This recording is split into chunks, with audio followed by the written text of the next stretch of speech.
একটা কথা মাথায় রাখেন, 2013 সালের হেফাজত থেকে শুরু করে প্রত্যেকটা জায়গাতে আমরা এত সংখ্যক আবাবিলের মতো আসবো।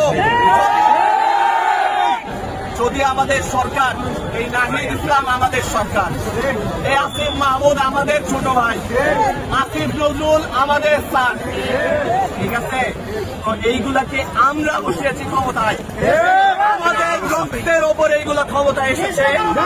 কোনোভাবেই মনে রাখতে হবে, কোনোভাবেই আমরা এত সহজে এই ইন্ডিয়ান আধিপত্যবাদী প্রথম আলো এবং দিল্লি স্টারকে ছেড়ে দিব না ইনশাআল্লাহ।